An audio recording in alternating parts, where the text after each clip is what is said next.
historia en el estudio de la psicología del comportamiento, se han desarrollado diversos estudios para entender cómo se realiza este proceso. Es así como se ha llegado a la conclusión del condicionamiento clásico y condicionamiento operante. Estos estudios se han realizado con distintos tipos de animales. A continuación, una breve descripción para entender sus diferencias. El científico más conocido de Rusia es Iván Pavlov, quien inicialmente obtuvo fama por sus investigaciones sobre la fisiología del sistema digestivo. Terminó estableciendo las bases para el condicionamiento clásico. En el año 1889, con los experimentos en sus perros, descubrió que al presentarles un plato de comida, estos producían salivación, lo que es un estímulo incondicional. Posteriormente introdujo un elemento neutro que fue el sonido de una campana antes de presentarle el plato de alimento. Tras diversas repeticiones, condicionó al perro de manera que tan solo con presentarle el sonido de la campana, este comenzaba a salivar. Fue así como la campana se convirtió en un estímulo condicionado y la salivación ante la campanita se denominó una respuesta condicionada. Posteriormente, en 1898, Edward Thorndike presentó su teoría de aprendizaje para fortalecer o debilitar las conexiones entre estímulos y respuestas, así como el destacado psicólogo e investigador Skinner, con sus experimentos en palomas, determinaban los principios de condicionamiento operante.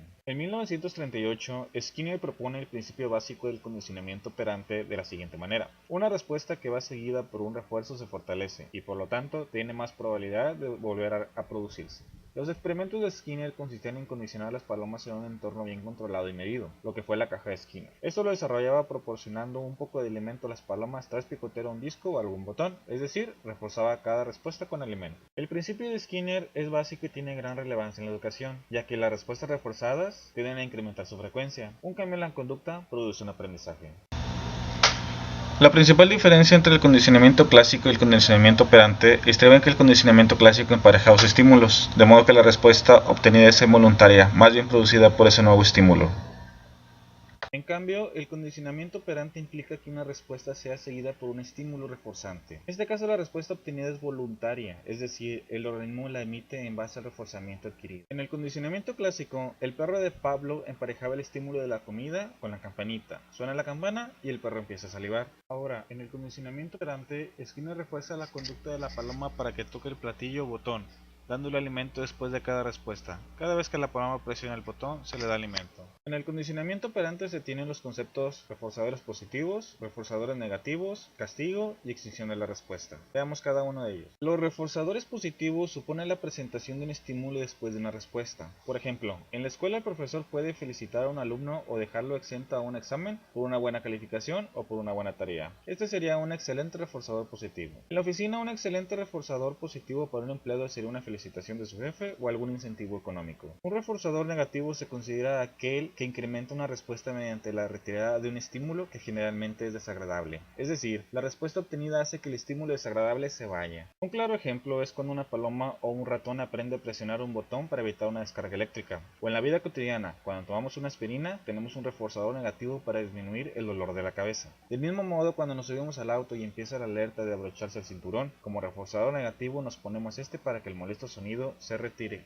Para definir el concepto de castigo, es necesario tener claro que el reforzamiento positivo y negativo tienden a incrementar una conducta, mientras que el castigo se refiere a disminuir o modificar dicha conducta. No se debe confundir el reforzador negativo con el castigo. El primero genera una respuesta que disminuye un estímulo desagradable. El segundo presenta un estímulo desagradable después de una respuesta con el fin de eliminarla. Por su parte, el término extinción de una respuesta se refiere cuando dicha respuesta disminuye hasta extinguirse cuando no vuelve a presentarse algún reforzamiento. Un claro ejemplo es cuando en la escuela tenemos un compañero payasito y sus payasadas no son reforzadas con la atención de sus compañeros, esta conducta se extinguirá. Del mismo modo, cuando un niño se tira al piso haciendo un berrinche, su mamá le refuerza su comportamiento dándole lo que quiere, mas sin embargo, si lo ignora, el niño extinguirá tal comportamiento. Los programas de reforzamiento es el modo en que las conductas se refuerzan. Tenemos el reforzamiento continuo, en donde cada una de las respuestas dan lugar a la aparición de un reforzador, como en el caso de un estudiante que cada vez que entrega sus tareas obtiene un halago. Parece ser el más eficaz, sin embargo, si los halagos cesan, es más fácil su extinción. Por su parte, el reforzamiento intermitente refuerza la respuesta solo algunas veces, como en el caso de las personas que juegan en las máquinas de los casinos y reciben los premios cada determinado tiempo.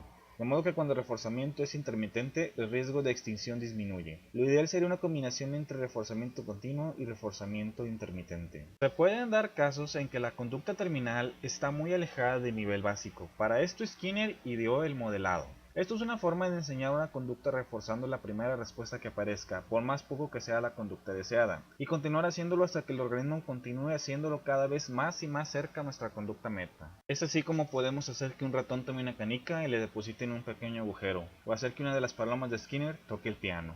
La aplicación del condicionamiento operante va más allá de experimentos con palomas, implica una participación fundamental en temas educativos y organizacionales. Los lugares de trabajo son un entorno con una amplia gama de respuestas y estímulos, por lo tanto, a cada respuesta en el ambiente le corresponde un reforzamiento positivo, negativo, un castigo o una extinción, ya sea de modo voluntario, bajo esquemas y políticas, o involuntario como en la mayoría de los casos. Por ejemplo, el empleado que trabaja bien y al que se le reconoce su esfuerzo recibirá algún incentivo, o bien tiempo libre como compensación. Estos son reforzamientos positivos. Aquel equipo de trabajo que logra sacar adelante un proyecto, bien podría hacerse merecedor a trabajar más adelante sin la molesta supervisión todo el tiempo, lo que se considera un reforzador negativo. Mientras tanto, si un empleado da su mayor esfuerzo en alguna actividad y este nunca es reforzado, digamos que nunca es reconocido por el jefe o compañeros, tal como lo plantea Skinner, esta conducta se extinguirá llevándolo a una desmotivación para no volver a esforzarse de ese modo jamás. Las políticas plantean sanciones, lo que Skinner plantea como castigos, cada vez que una respuesta del empleado infringe con los códigos de conducta.